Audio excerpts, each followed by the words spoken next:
ഇന്ന് ഞാൻ പറയുന്ന കഥ രണ്ട് കുട്ടികൾ. ഒരു ദിവസം ഒരു ചെറിയ കുട്ടി ഒരു പെറ്റ് ഷോപ്പിനരികിൽ കൂടി നടന്നു പോവുകയായിരുന്നു. അതിൻ്റെ മുന്നിലായി ഇവിടെ പട്ടിക്കുട്ടികൾ വിൽപ്പനയ്ക്ക് എന്നെഴുതി വെച്ചിട്ടുണ്ടായിരുന്നു. കുട്ടി വളരെ ആവേശഭരിതനായി കടയുടെ ഉള്ളിലേക്ക് കയറി. കടക്കാരൻ ഒരു പ്രായമുള്ള മനുഷ്യനായിരുന്നു.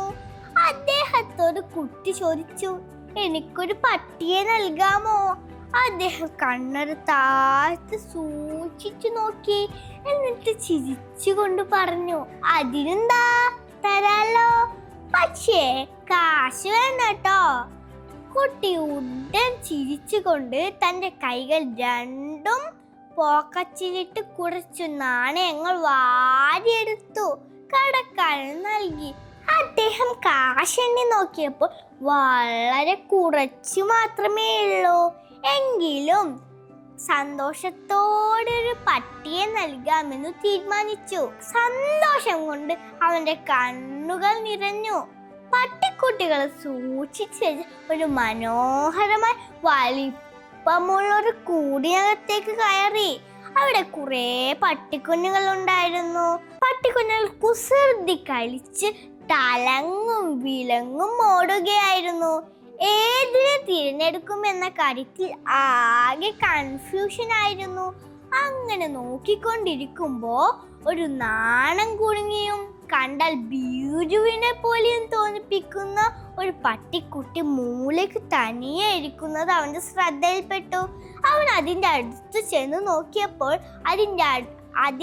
അതിനെ എഴുന്നേറ്റ് നടക്കാൻ കുറച്ച് ബുദ്ധിമുട്ടുള്ളതായി കണ്ടു. അവൻ അതിനെ തന്നെ തിരഞ്ഞെടുത്തു. കടക്കാരൻ കുട്ടിയുടെ അടുത്ത് വന്ന് ഇങ്ങനെ പറഞ്ഞു, മോനെ, ഇതൊരു നല്ല ചോയ്സ് അല്ല. അതിൽ മറ്റു പട്ടിക്കുട്ടികളെ പോലെ നിന്നോടൊപ്പം ഓടിച്ചാടി കളിക്കാൻ ഒന്നും പറ്റില്ല. ജനിക്കുമ്പോൾ തന്നെ അതിൻ്റെ ഒരു കാലിന് നീളക്കുറവുണ്ടായിരുന്നു. പിന്നെ ഇത് നിനക്കൊരു ഭാരമായി മാറും. ഇത് കേട്ട ഉടനെ അവൻ മുന്നോട്ടു മടങ്ങി തൻ്റെ രണ്ടു കൈകളും കൊണ്ട് തൻ്റെ ഇടത്തെ കാലിൻ്റെ പാൻറ് മുട്ടുവരെ പൊക്കി. കടക്കാരൻ ഞെട്ടിത്തരിച്ചു. അവൻ്റെ ഇടത്തെ കാലിൻ്റെ മുട്ടിന് താഴെ ഒരു കൃത്രിമക്കാലായിരുന്നു. കടക്കാരൻ്റെ കണ്ണു നിറഞ്ഞു. അവനെ ചേർത്ത് പിടിച്ചപ്പോൾ കുട്ടി പറഞ്ഞു, എനിക്കും ആ പട്ടിക്കുട്ടിയെ പോലെ നല്ലവണ്ണം ഓടിച്ചാടാൻ ഒന്നും പറ്റില്ല. പ്രിയരെ, ഈ കഥ ഇഷ്ടപ്പെട്ടോ? അഭിപ്രായം പറയണേ.